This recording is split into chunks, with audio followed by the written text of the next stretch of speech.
This is MTG Burgeoning, your channel for all things magic.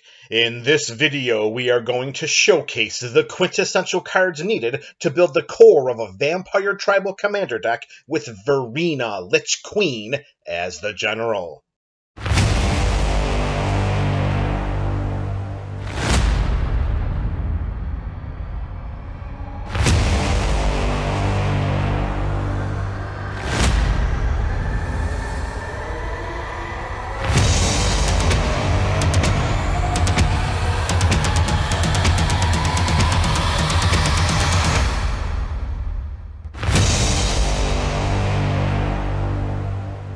Varina, Lich Queen debuted as a secondary commander option in the Subjective Reality pre-constructed EDH deck from the Commander 2018 product. Varina is a 4/4 zombie wizard for 1 and Esper colors. That's 1 white, 1 blue, and 1 black mana.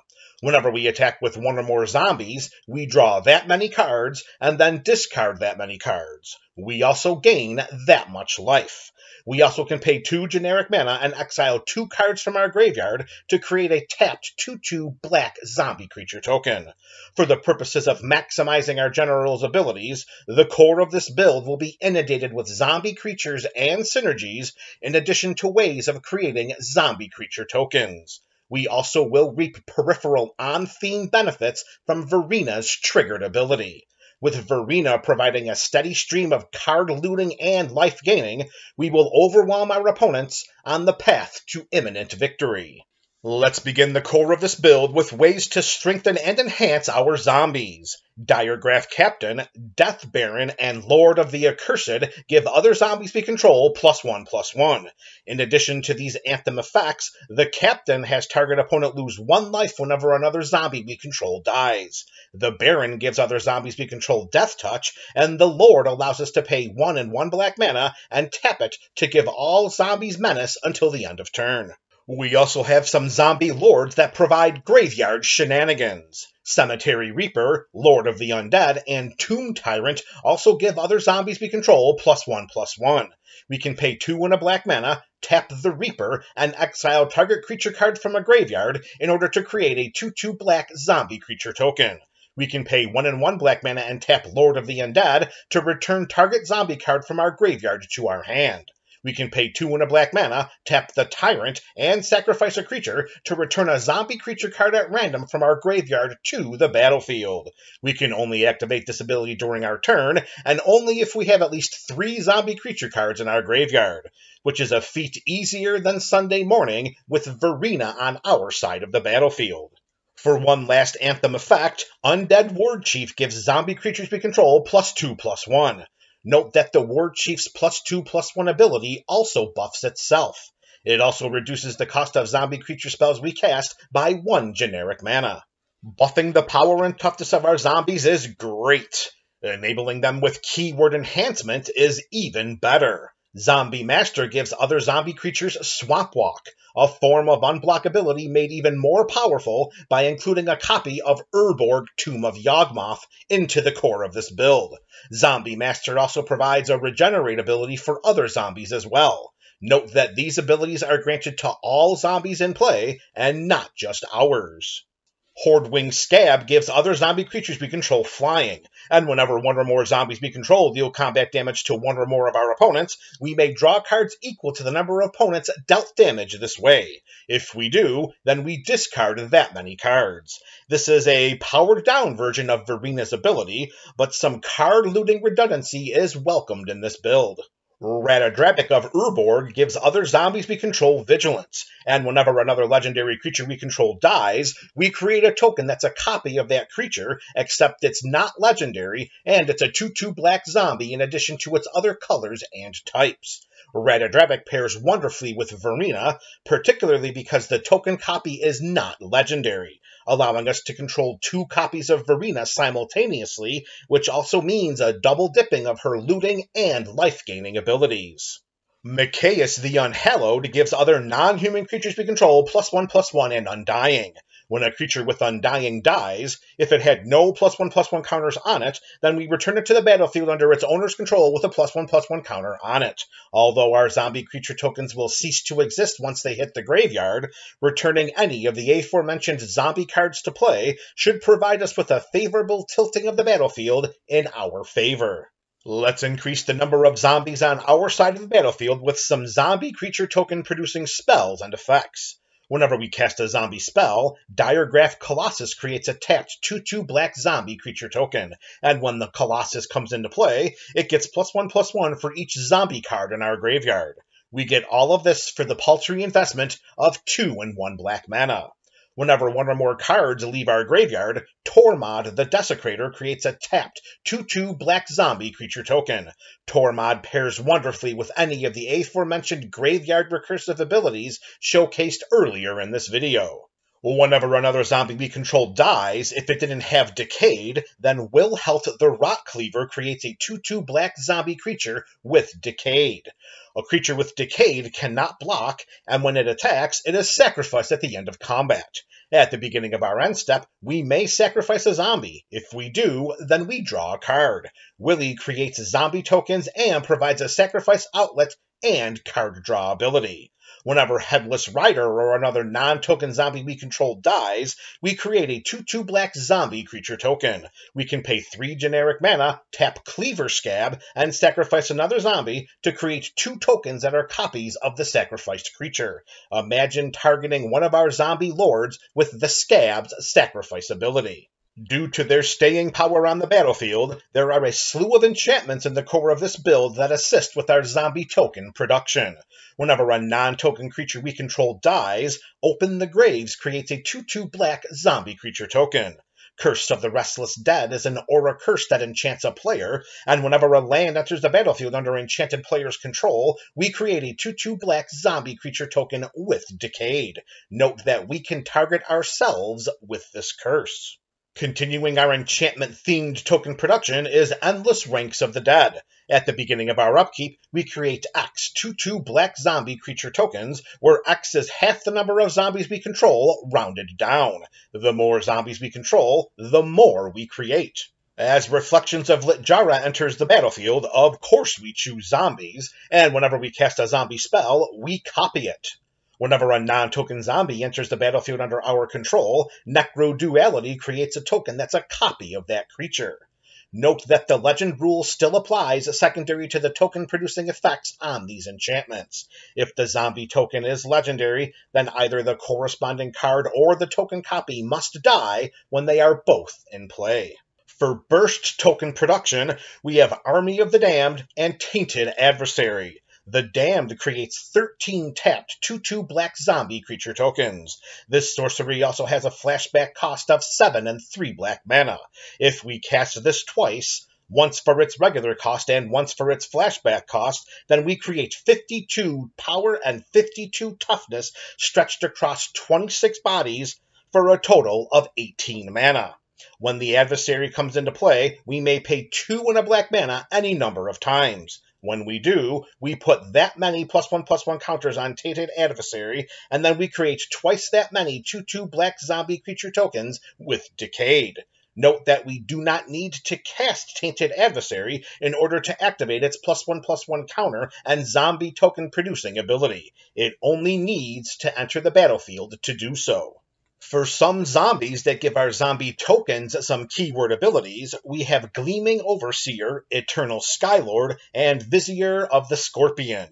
The Overseer provides Hexproof and Menace, and when it comes into play, we amass zombies 1, which means that we put a +1/+1 counter on an army we control. It's also a zombie. If we don't control an army, then we create a 0/0 black zombie army creature token first. The Skylord provides flying, and when it comes into play, we amass zombies 2, and the Vizier provides Death Touch, and when it comes into play, we amass zombies 1. Since a portion of this build features tokens, we would be remiss if we failed to include Anointed Procession and Mondrak Glory Dominus. If one or more tokens would be created under our control, then we create twice that many tokens instead. For Mondrak, we can pay 1 generic mana and 2 white Phyrexian mana and sacrifice 2 other artifacts and or creatures to put an indestructible counter on Mondrak. A white Phyrexian mana can be paid with either 1 white mana or 2 life. Note that Mondrak is not a zombie and does not specifically synergize with zombies either. So if the Vorthos is strong in you, then this card may not be a viable inclusion into your zombie tribal build. Through Varina's looting ability, we have the potential to fill our graveyard with discarded cards. Let's ensure that these discarded cards serve a greater purpose than merely the end to a means. Once during each of our turns, Gisa and Geralf allows us to cast a zombie creature spell from our graveyard. We also mill 4 when G&G enters the battlefield. We can pay 1 generic mana to have Havengall Lich allow us to cast target creature card from a graveyard this turn. As a bonus, when we cast it this turn, Havengall Lich gains all activated abilities of that card until end of turn. Note that the Lich's ability does not change when we can cast the creature card. Timing restrictions still apply. Graph Harvest gives zombies we control Menace. We also can pay 3 and 1 black mana and exile a creature card from our graveyard to create a 2/2 black zombie creature token. We can pay 2, a blue, and a black mana and have the Scarab God exile target creature from a graveyard. We create a token that's a copy of that creature, except it's a 4/4 black zombie. Also, at the beginning of our upkeep, each opponent loses X life and we scry X, where X is the number of zombies we control. When the Scarab God dies, we return it to our hand at the beginning of the next end step. The Scarab God can completely take over a game and is considered a win condition in this build. Empty the Pits has the Delve mechanic, which means that for each card we exile from our graveyard while casting the spell, it pays for 1 generic mana of the spell. We create X tapped 2/2 black zombie creature tokens. Note that this spell has an XX cost, which means that we must pay X twice. Also note that this is an instant and could lead to a massive zombie army at the end of our last opponent's turn. Zombie Apocalypse could produce even greater returns, as all zombie creature cards are returned from our graveyard to the battlefield, and then we destroy all humans. Gisa and Geralf may not approve. When Relentless Dead dies, we can pay a black mana and return it to our hand. Or we can pay X generic mana and return another target zombie creature card with mana value X from our graveyard to the battlefield. We can pay 4 and 2 black mana and return Razor Lash Transmogrant from our graveyard to the battlefield with a +1/+1 counter on it. If an opponent controls at least 4 non-basic lands, then this ability only costs 2 black mana. This is EDH. Every opponent is going to control at least 4 non-basic lands. Although it cannot block, getting a 4/2 from our graveyard for 2 black mana at instant speed warrants its inclusion into this build. Lastly, we may cast Gravecrawler from our graveyard as long as we control a zombie. These creatures synergize beautifully with the aforementioned Tormod of the Desecrator, Wilhelt the Rot Cleaver, and Necro Duality. As previously mentioned, Varina's triggered ability has us discard a lot of cards. Let's once again ensure that these discarded cards serve a greater purpose than merely the end to a means. Bone Miser rewards us whenever we discard a card. If we discard a creature card, then we create a 2/2 black zombie creature token. If we discard a land card, then we add 2 black mana to our mana pool. If we discard a non-creature, non-land card, then we draw a card. Bone Miser can produce an obscene amount of additional resources through Varina's triggered ability. Speaking of additional resources, whenever we discard a card, we may pay 1 generic mana. If we do, then Lazotep Chancellor lets us amass zombies too. If we discard from Under the Floorboards, which is one of the best named cards in Magic's history, then we can pay its madness cost of X and 2 black mana. If we do, then we create X 2/2 black zombie creature tokens, and we gain X life. Otherwise, we can cast this sorcery for 3 and 2 black mana and create 3 of these zombie tokens tapped and gain 3 life. Let's plan on discarding this sorcery. Whenever we cycle or discard a card, Faith of the Devoted allows us to pay 1 generic mana. If we do, then each opponent loses 2 life and we gain 2 life. Whenever we discard a card, Feast of Sanity deals 1 damage to any target, and we gain 1 life. When paired alongside Varina, these life drain abilities are considered win conditions. If Varina is indisposed, then Forgotten Creation can lend a helping hand to our discard synergies by providing us the option of discarding our hand at the beginning of our upkeep. If we choose to do so, then we draw that many cards. Now let's close out this video with a suite of cards that synergize with and enhance our zombie theme. For a surefire way to remove our opponent's creatures from the battlefield, let's include a copy of Noxious Ghoul. Whenever it or another zombie enters the battlefield, all non-zombie creatures get -1/-1 until end of turn. This effect dances around Shroud, Hexproof, Ward, Indestructible, and other forms of protection. If Varina is languishing in the command zone, then we should include some additional card draw options to help us maintain tempo. Cryptbreaker allows us to tap 3 untapped zombies we control to draw a card. We lose 1 life in the process. We also can pay 1 and 1 black mana, tap it, and discard a card to create a 2/2 black zombie creature token. Whenever Undead Augur or another zombie we control dies, we draw a card and we lose 1 life.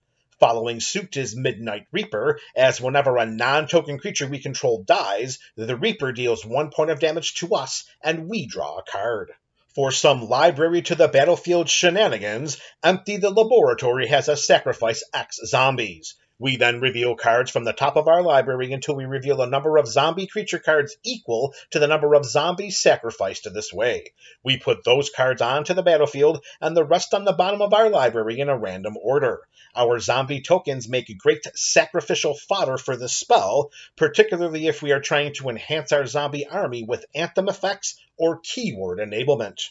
Speaking of anthem effects and keyword enablement, Liliana's Mastery and Necromancer's Covenant check those boxes. The Mastery gives zombies we control +1/+1, and when it enters the battlefield, we create 2/2 black zombie creature tokens. The Covenant gives zombies we control lifelink, and when it comes into play, we exile all creature cards from target player's graveyard, and then we create a 2/2 black zombie creature token for each card exiled this way. There's enough design space in this build to include a life drain package that synergizes with our zombie theme. Corpse Knight has each opponent lose 1 life whenever another creature enters the battlefield under our control.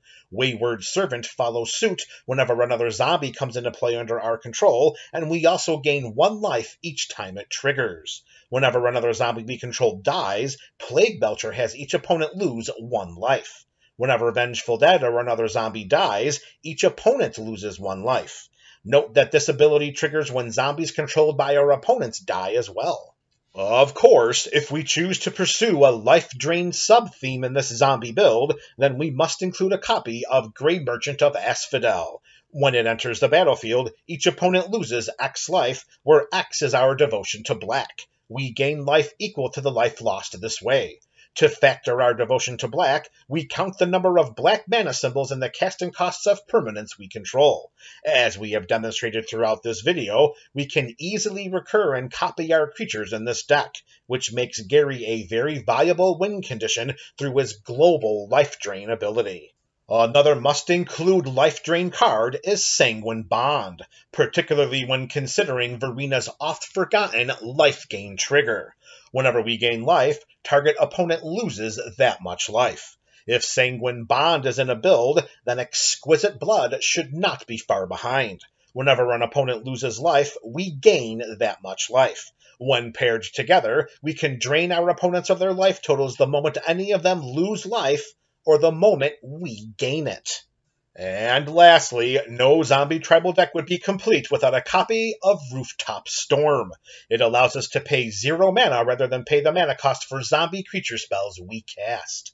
Hopefully, our opponents will play more than 0 games of Magic with us in the future.